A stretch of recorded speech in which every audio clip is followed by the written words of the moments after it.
make disciples of every nation. This past year, we have been focusing in on the mission of God. And we believe that since creation, God has had a purpose for humanity, to be his image bearers and partners in bringing about his goodness for his good creation. This purpose was hijacked in the fall of humanity, but God has not given up on his people. For thousands of years, he has been drawing lost people back to him to once again be his image bearers and partners.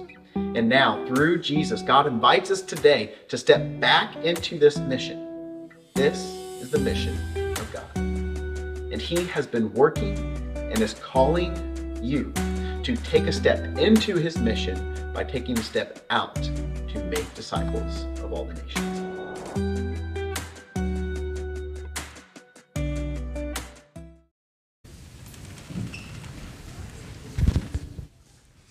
Good morning. Welcome.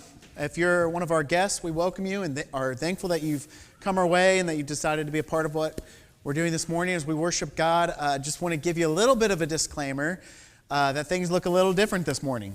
And that's because, as Rob Rice mentioned, our greeter mentioned, that we have our Vacation Bible School this week. And so as he mentioned, we don't usually have the art going on and all the things around the building. And I'm going to trust the teen group over here. If that anyone starts to act up and come at me, you guys will give me a heads up as they're behind me.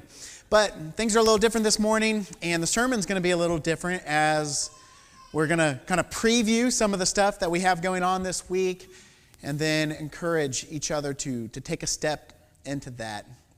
So the first thing, as Rob mentioned, is that we have our Vacation Bible School this week. The time has come. We've been talking about this thing with Vacation Bible School and this thing, Go Northeast, where the Madison Church from Madison, Alabama is coming up to work with us. We've been talking about it all year, from the beginning of the year, and now it has come. It's a joy. We have so much to look forward to. And, we've been announcing VBS so much and talking about Vacation Bible School.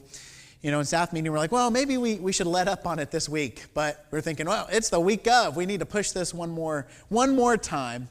And then, we might highlight it next week. So maybe this won't be the last time you hear of it.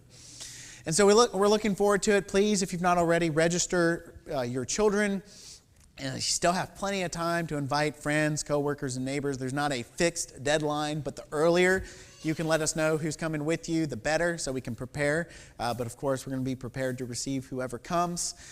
Remember, please register your teens. I talked to the teens this morning in Bible class and gave them a little snapshot of what I'm telling you now. A lot of them will be working in different ways, but still, please register your teens. There's still going to be a teen class that will be prepared and ready for any guests that come with teens to be a part of that. And then remember, it is not just for our kids, it's not just for our teens, it's not a drop-off situation. We want you to come be a part of this, but it's also not just for the families that have kids or teens. We want everyone to be a part of this upcoming week. And there's an abundance of ways that you can be a part of it and that you can join in what's going on next week. But even for the Vacation Bible School, there's an adult class, and yes, that adult class is going to be more geared towards parenting as it talks about some of the issues of parenthood and all that goes along with that. We have professionals coming in to teach those classes. However, when you come to it and you're a participant in that, even if you don't have kids in the home or you don't have grandkids right now, you are there to help receive our guests as they come. Guests of parents who have signed their kids up for VBS. We have some. We sent out a mail out. Had someone register just last week from our mail out. Had people register from invitations from our members. And if you come to that, you're able to come and help receive them. And so please see that as an opportunity to come be hospitable to guests who might come to that VBS, no matter what situation you are in. And if you do plan on joining us next week for Vacation Bible School, just a reminder, we have dinners every night at 5 o'clock. Thursday night is hot dogs, and we're going to have some Skyline chili for some of our guests to try, for everybody to have, but we want to welcome in Madison the right way and not have Gold Star there, but have Skyline chili. And then Friday night is chicken sandwiches, and then Saturday night, walking tacos. Wanted to throw out there in case there's any food limitations with some of the children as you sign up for that. But you can find that link. I believe it's in the bulletin. I know it'll be in the Northeast News tomorrow. But please pre-register for that. Again, dinner's at 5. VBS starts at 6. And so I know that's kind of tight, but main thing is we're trying to feed Madison, but we want everyone to join in, as many as you can, to be a part of what's happening next week. But just please RSVP if you can. If you can't, it's okay. But just wanting to get a ballpark idea of how many mouths we're going to be feeding. I also want to give you a big snapshot of the week in terms of service, because Vacation Bible School is only one part. It's a big part, I'll give you that, but it's one part of this partnership with this church coming from Alabama. And the other part is that we're going to be going out and reaching out to our community, doing a variety of projects that puts us in close proximity to people who live around our building. In fact, we've tried to keep all these projects within a 5-mile radius of the building here in order to truly reach out to our neighbors. Now, I live in Lebanon, which isn't 5 miles from the building, but we can still invite our friends, neighbors, and co-workers who live in different parts of town. But our projects, we're really trying to keep close to the building here, make some connections near the building. And so I want to go through those. And there's also a link in the bulletin for you to go click on that link and register and sign up, RSVP for any of these. We realize it's kind of hard with it being during the work week, but those who maybe you're retired or maybe you have some time off this week, we'd love to have you join us. On Thursday, we're going to have 4 different projects going on. If we have more people sign up, we'll add 5, we'll add 6, we'll add more projects in order to accommodate everybody wanting to join in and be a part of this. But the first one, we're going to have a car wash, coffee and donuts up here in the front of the building. We have we're going to have 2 stations set up there. Our business group who meets here at the building, or B&I group, we've invited them to come as they leave their meeting, come get their car washed as a way to serve them. If you don't know, on Thursdays we have like 100. A lot of them are business owners who band together in a network and meet here at our building. So I want to try to serve them, but also we're going to be inviting people from off Reed Hartman with those big signs and say, come get your car washed. And as they get their car washed, we'll visit with them here in the coffee bar, have coffee and donuts available for them. The second one, and Grady Smith is going to be leading this one, is Brookwood Retirement Community. That's this retirement community just across the street from Reed Hartman as you come in to the neighborhood here. And so we're just going to have some small activities with the residents there at Brookwood and hopefully build a relationship that we can maintain over time. The third project on Thursday is gift bag prep. And so as I've mentioned, we have a lot of outside groups that use our building. One of those is the business group called B&I. And then we have several other groups like an AA group, an SA group, and so these anonymous support groups, but also a homeschool group. And then even, this is really cool, even Chick-fil-A uses our building for some of their meetings. So we want to bless those groups and just say, even though we're the host, but just say, hey, we're thankful that you come and that you use our building and that we're able to have this relationship. And just a little gift bag, nothing too crazy, but just a little token of appreciation for them and let them know that we see them and that we appreciate our partnership. And then the fourth activity for Thursday, and these are not consecutive. These are all going on at the same time, by the way. And so you sign up for one of these. And so the fourth one is we're going to send a group out to Summit Park, big green space there. We're going to have a kickball game going on. And then we're going to have cold drinks and snacks, cold water bottles to pass out to people who maybe are off on a walk that morning or whatever, or if we see a family with kids, invite, hey, come play kickball with us, and can maybe build some relationships there. And if the opportunity presents itself, maybe invite them to Vacation Bible School. And then Friday, we'll just have one big project you can sign up for, and that's that we're going to do a work day over at Stewart Elementary, which is the elementary school just a few minutes over here. And it's a Sharonville school, a Princeton school. And this is a school we have partnered with a lot. If you've donated food around November to, we call Feed Steward Schools, that's this school. And so we've partnered with them. We've done a lot in the past in terms of landscaping and giving them some outside educational spaces. Like they have a garden that Northeast had a lot to do with building. And some other outdoor areas. And so on Friday, we're going to be going over there at 9 and staying until about 1:30. And we're going to be maintaining some of those spots. And Nick Hutchins is going to be leading that effort, him and Rob Brown. and have it all organized for us and jobs to do. And so plan to bring work clothes on that day and to get a little messy. And that's the plan for Friday morning. And then Saturday, right now we're just doing one again. And it is a parents' morning out for the foster care families over at Focus on Youth. And I'm already seeing a lot of people sign up for Saturday, so likely we're going to have some other sort of project come up that we'll do so that we can keep everybody active and doing something and not standing around. Because this is an important week, and we have a lot of opportunities here, and looking forward to it. But please RSVP for those so we have a general picture of how many groups we need. But also lunch will be provided on those days, so that also gives us an idea for how many to expect for lunch. So a lot of opportunities, and in order to think about those things, last week we did a day of fasting on Monday, a day of fasting and prayer. Monday, June 17th, did from Sunday 6 p.m. to Monday from 6 p.m. and just a focused effort in prayer and meditation on all that God is doing here in Northeast already in terms of outreach, in terms of mobilizing us and filling us with the Spirit as we go out and make an impact on our community. And then this week, Monday, June 24th, and last week prayed about partnership with Madison, praying for their preparations as they come. This week we want to focus on all these outreach projects we're doing. Pray for our VBS, pray for Stewart Schools, pray for the Brookwood retirement community. All the different things we're going to be doing are the outside groups that meet at our building. Pray that we can bless them and build greater relationships that can be leveraged for Christ. And so, again, that'll be tonight. It'll start at 6 p.m. and go till tomorrow at 6 p.m. And listen, maybe for whatever reason you're not able to participate. Maybe it's a health reason, or maybe it's not something you've taken a step into yet and it's intimidating. Even if you don't participate in the fasting, I challenge you to, I invite you to, the leadership here invites you to. But at the same time, even if you just spend some time in prayer tomorrow for these things and devote yourself to an extra portion of prayer as we prepare ourselves for all that is happening this week and that we're a part of.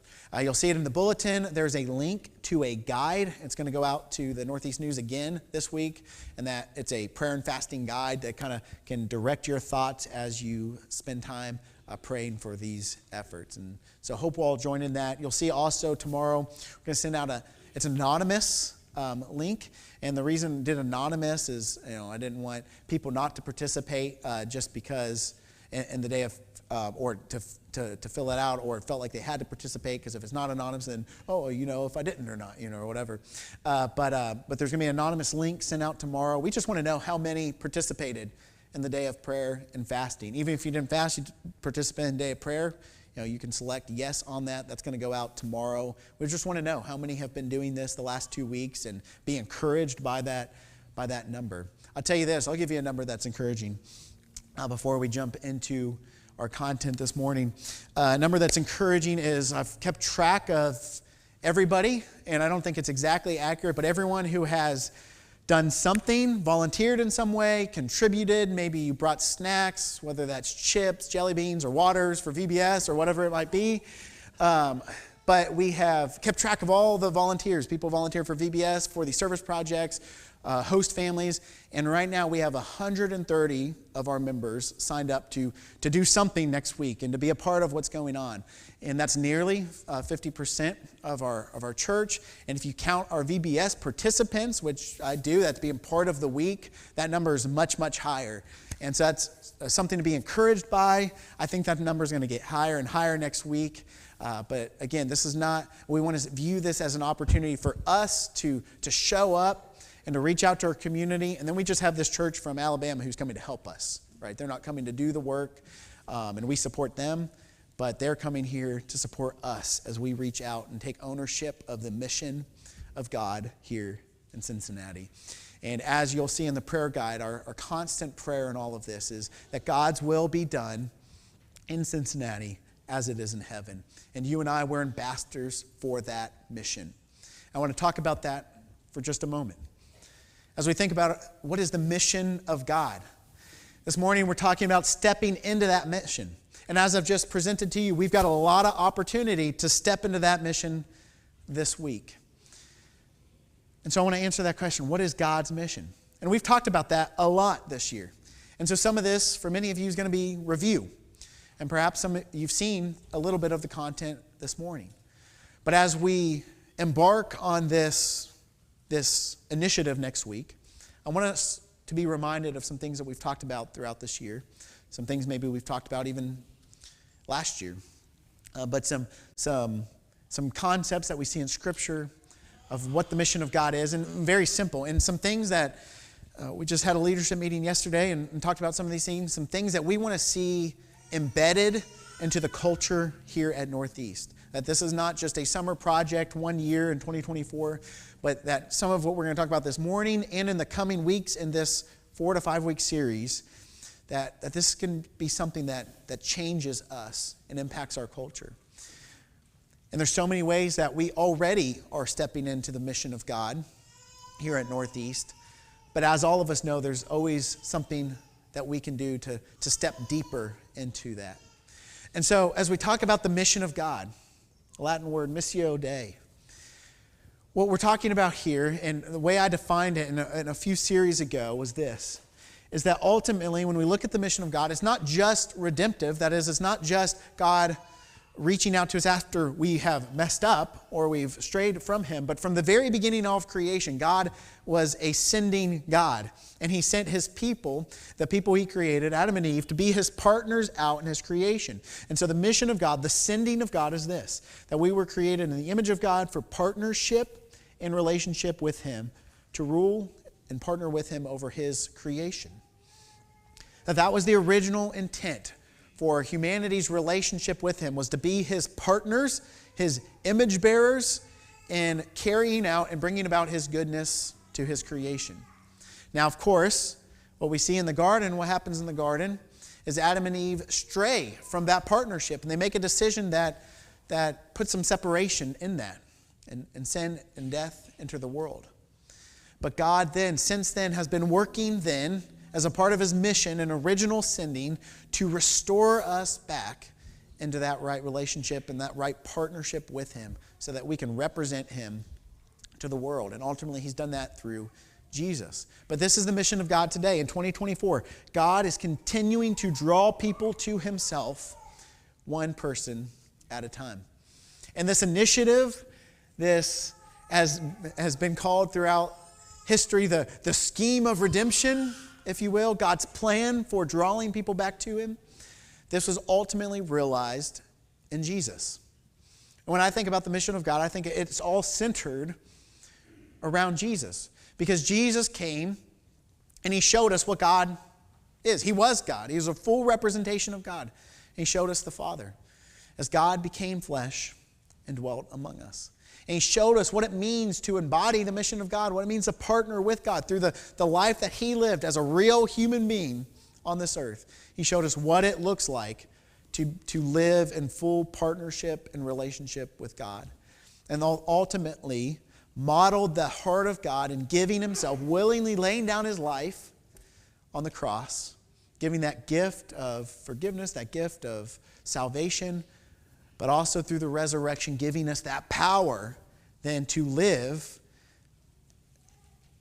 as His partners and in relationship to Him. And so it's a full circle thing, all centered around Jesus. And so you and I have an invitation.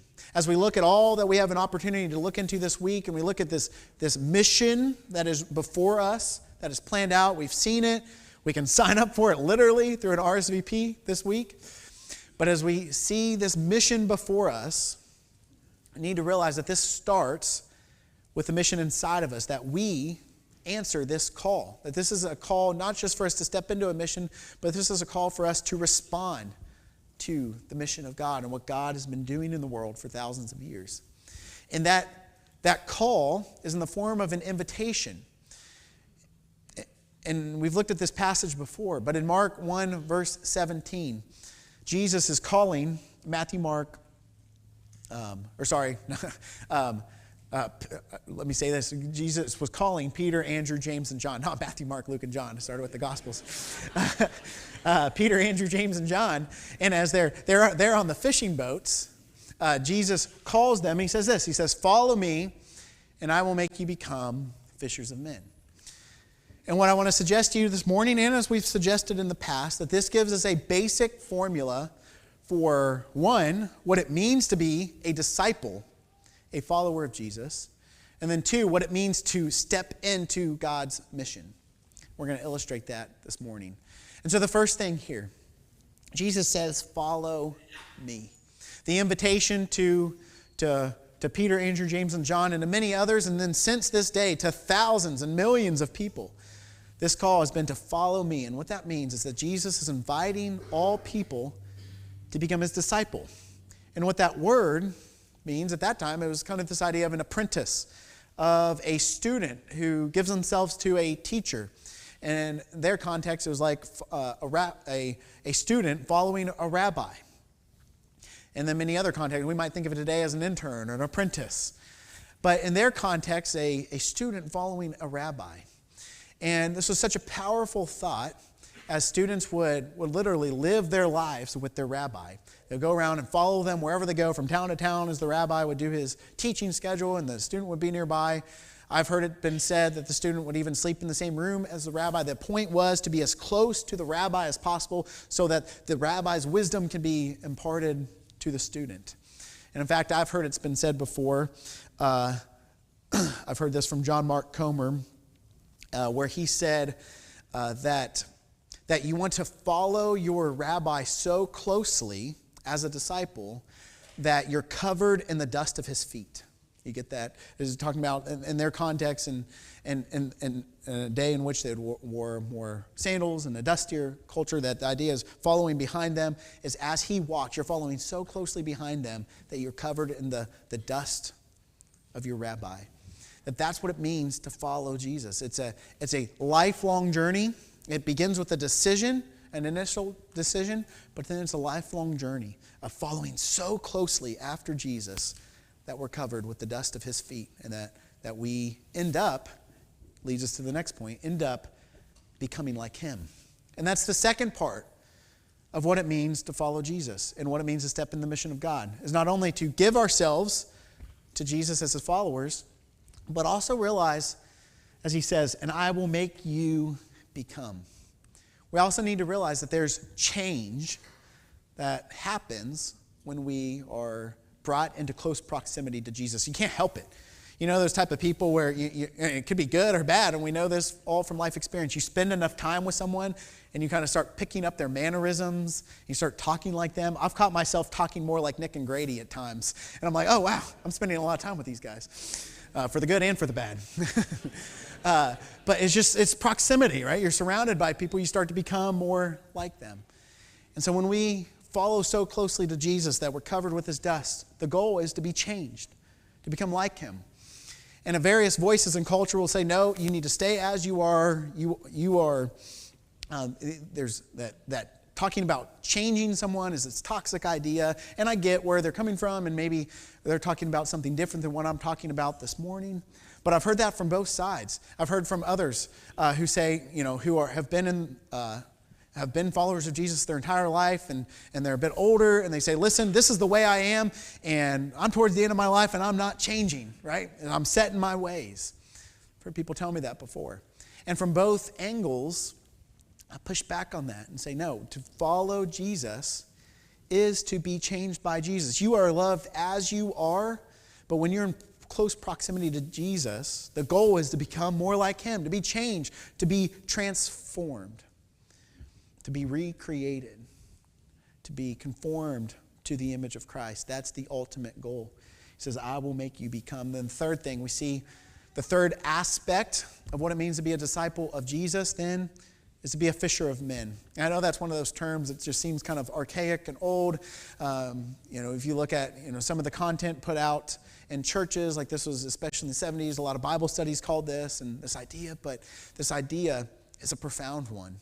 I hope me and Grady illustrated that in our series of Breakfast on the Beach and talking about what it means to be a fisher of men. But truly what it means is just to join in God's mission. A disciple of Jesus is someone who follows Jesus, someone who is changed by Jesus, and then someone who joins the mission of Jesus, who seeks and saves the lost.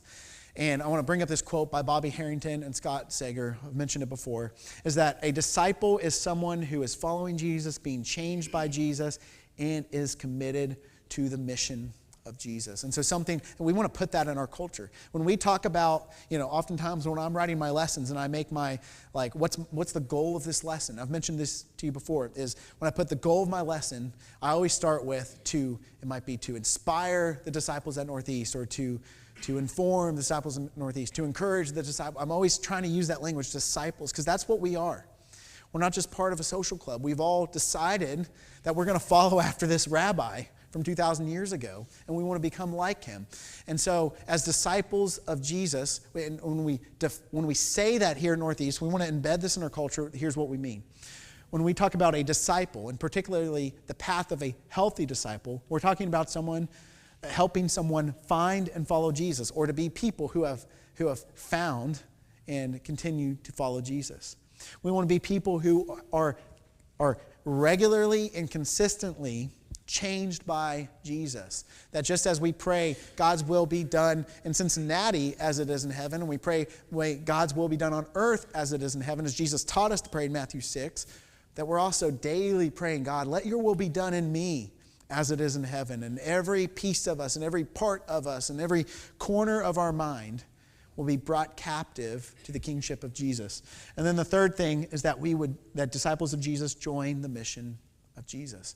So a healthy disciple is someone who finds and follows Jesus, someone who is changed by Jesus, and someone who joins the mission of Jesus. I hope you get tired of us saying that from now on, because as we define disciple, this is going to come up regularly. It's not a new mission statement for us, but in fact it is actually fueled by the current mission statement here at Northeast. But it is a definition I want us to get acquainted with, and one that I want us to repeat over and over as a mantra for what it means to follow Jesus.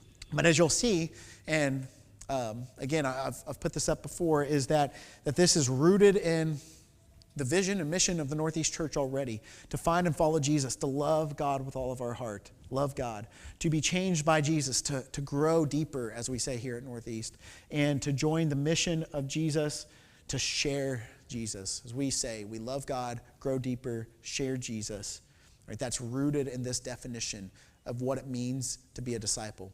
And as I've told you already, just now, is that this chart that I want us to become regularly familiar with not only tells us what it means to be a healthy disciple, but it also shows us what it means to take a step into the mission of God. You say, what you keep saying this term, mission of God, it seems so abstract.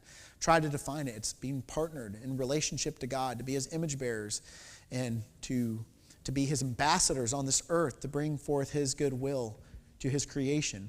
But ultimately, it's this, is as someone who has found and followed Jesus, someone who's been changed by Jesus, and someone who has joined the mission of Jesus, for me to join that mission of Jesus then is to go back to the beginning of the cycle and help people find and follow Jesus, help people be changed by Jesus. And we've not completed the task until we make disciples who find and follow Jesus or changed by Jesus, who then join that same mission of Jesus.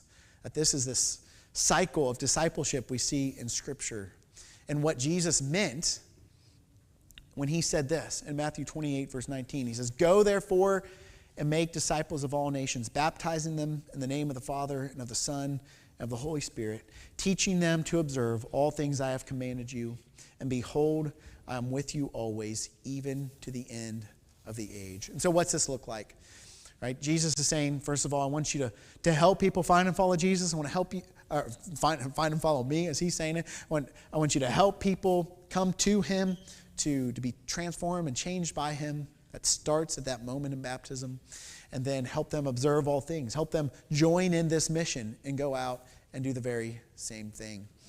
And so in our series this past spring, as we talked about how to engage culture, we recognize the challenges that, yeah, this sounds all great, but it just doesn't seem like it was generations ago when people just seem to be pouring into our churches. How do we go out and to do this in a world that seems to be increasingly more hostile and at odds with our message?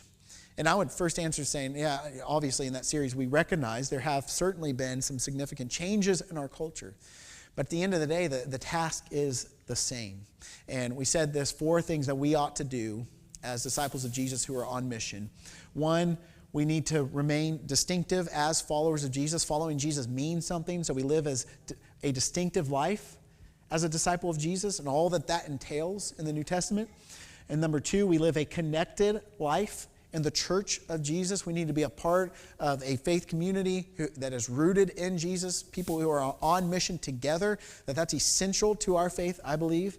And then the third thing is to live a hospitable life in your neighborhood. Just have this heart of radical hospitality, welcoming people to your home. Perhaps you invite them to a table before you invite them to a building, right? Is to be hospitable. And then the fourth thing is to live this missional life by making disciples. And that really can just fuel everything. And we're constantly building relationships, authentic, real relationships, not just to increase numbers there at church, but to lead people to Jesus so they can find and follow him, so that they can be changed by him, and so that they can join in his mission. And so, how do we take these steps? What does a next step into God's mission look like for you this morning? As we see all that we have ready for us this week, how do we take a next step? And I want to give you 4 things to consider as we wrap up this morning. And the first thing is to ask yourself this question this week. And ask yourself, am I a disciple worth reproducing? Now, I realize that's a question that could sound super ungraceful and a little rude and a little touchy. But it was a question I was impacted by when Nick and we went this past spring to the discipleship.org conference. And this question was posed. And on the one hand, yeah, it makes me really look at myself and ask a question. But I also don't want us to look at it in a way that's legalistic.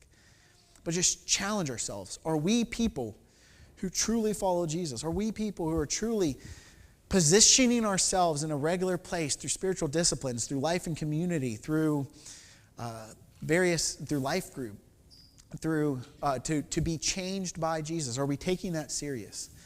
And then are we people who are joining the mission? And so say, do I have a spiritual discipline, a relationship, partnership with God that I want to see instilled with others? If not, then there's some other questions to be asked. But we need to ask that question inward. The second thing is just devote some time to prayer and fasting. That's what this has been, these 2 days of prayer and fasting have been all about. Because I tell you what, when Nick and I were at that conference this past spring, and we had been planning this stuff way before this conference last spring, so it's truly a God timing type thing for us to go and to be a part of that conference. But we were so overwhelmed because everybody had like their 10-step process for how to make disciples, and then this other group over here had this like 14-step, and this other group had like a 25-step. So you can tell the week went on, it was just like progressively like more steps. And we're just, man, how do we put this into our lives, and how do we instill this into the culture at Northeast? But something I was impressed by was over and over again, people would say, but listen, here's your first step, is you need to go to the Lord and have serious time in prayer to him over these changes you want to make in your own life and this culture you want to imprint into your churches, is you need to devote time to prayer and fasting. And Lord willing, we're gonna do more of that, make that more of a regular part of our church. And then the third thing is, if you're intimidated by this, just maybe take a step back and ask for help. Be discipled by someone. Identify someone you see doing this well and say, hey, can you help me along here? And can you help me along this journey in making disciples? And then lastly, as you think about just this year, think about what we're doing next week and all that, but look past next week, because next week's going to be fun. It's going to be the icing on the cake of everything we've been planning this year. But this goes further than just what we're doing next week. And begin to identify some people that you can pour into and disciple, whether they're far from God, they have not yet found and they're not yet following Jesus, or maybe they are, and there's just someone you can invest in and maybe be accountable to. And as you go along this journey to make disciples and to impact the culture around us. We have more to come in this series. This is just sort of an introduction. Next week, we're going to have a panel discussion with myself and some of the ministers from the Madison Church, and look forward to those conversations. And then we're going to be talking more about what this looks like in the coming years here at Northeast for us to truly become what we might call a disciple-making church, a church that is on mission, a church that is committed to making disciples in a regular way, or a regular basis, consistent basis, through our regular everyday lives. And so this morning, I get it. You know, I hear the voices as we talk about disciple making, we talk about reaching the lost. I hear the voices out there that say, listen, people just don't want to hear it anymore. People just don't have a heart for God like they did generations ago. And I think that could not be further from the truth. Yes, culture shifted. Things are different. We live in a culture that, it has some difficult aspects to it in terms of being aligned to what we see in Scripture and the ethics of Jesus. But I got to tell you something. I don't think much has changed. Jesus never said this was going to be easy. He never said, go and make disciples. And by the way, everyone you ask and invite to become a disciple of Jesus, they're going to respond. The disciples, the original disciples, this was a challenge. This was a struggle. And God invites us into that struggle. And the good news is this, is that what God is inviting us to is not to plan and to execute a new mission, but He's asking us to join the mission He's already planned, He's already executed, and He's already brought about through Jesus. He's done the heavy lifting through Jesus, and now He invites us to step into that mission through the power of the Holy Spirit and just show up and be ready to see what God does through this church. If you have any need, we invite you this morning. If you want to take a step into the prayer room with some of the elders, get some things off your chest, talk to them, maybe you need some prayers. Or right now, as we're about to sing a song, if you'd like to come seek the prayers of your brothers and sisters around you, or perhaps you'd like to make that commitment today to become a disciple of Jesus, we invite you to come as we stand and as we sing.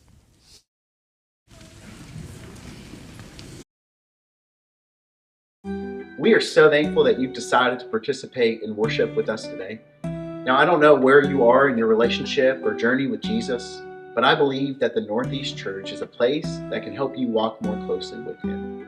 Please reach out to us or join us in person sometime, and you can find out more information about us at northeastchurch.com.